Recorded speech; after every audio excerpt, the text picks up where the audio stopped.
નમસ્કાર. આજે આપણે અંગ્રેજી ગ્રામરના એક એવા ટોપિક પર વાત કરીશું જે દેખાવમાં બહુ નાનો છે પણ મોટાભાગના લોકોને ગૂંચવણમાં મૂકી દે છે. હા, આપણે વાત કરી રહ્યા છીએ આર્ટિકલ્સ વિશે.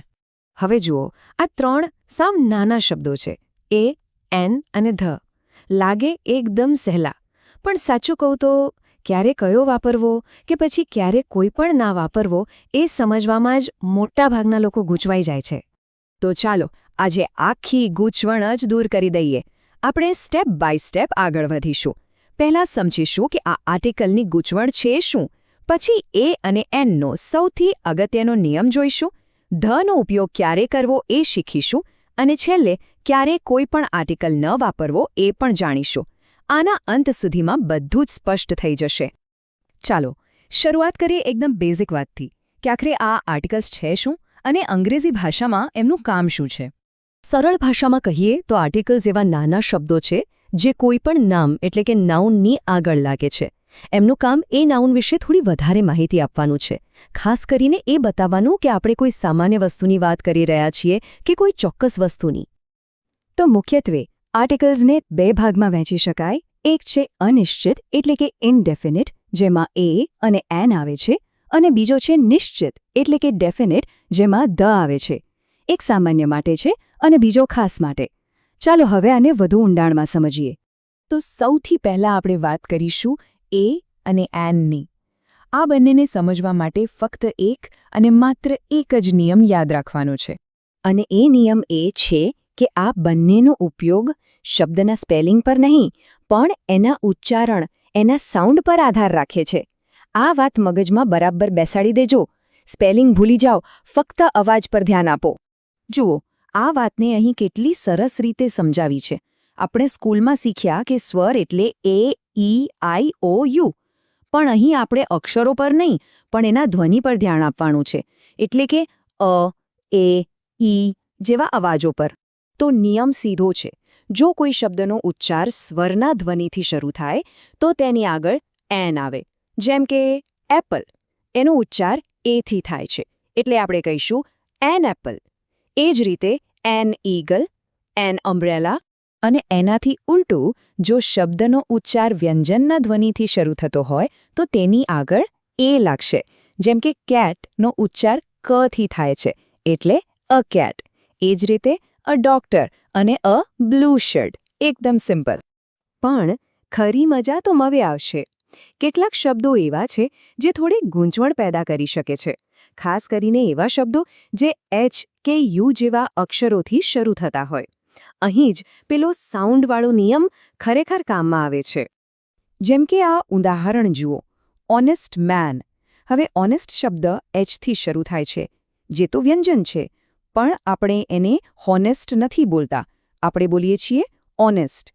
એનો એચ સાયલેન્ટ છે અને ઉચ્ચાર ઓથી શરૂ થાય છે, જે સ્વરનો ધ્વનિ છે. એટલે જ અહીંયા એન ઓનેસ્ટ મેન આવે, એ નહીં. હવે આ બીજું ઉદાહરણ જુઓ, યુનિવર્સિટી.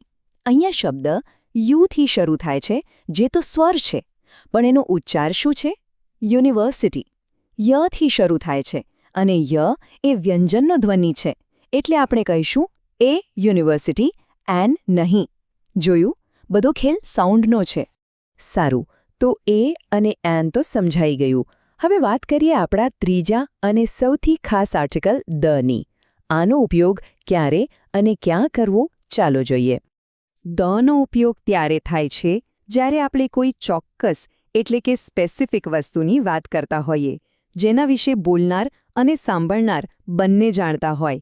દાખલા તરીકે, હું કહું આઈ સો અ ડોગ, મતલબ મેં કોઈ એક કૂતરો જોયો, ગમે તે હોઈ શકે. પણ પછી જો હું કહું ધ ડોગ વોઝ બાર્કિંગ, તો હવે હું એ જ ચોક્કસ કૂતરાની વાત કરી રહ્યો છું જેનો મેં હમણાં જ ઉલ્લેખ કર્યો. આ સિવાય પણ ધનો ઉપયોગ ઘણી બધી જગ્યાએ થાય છે.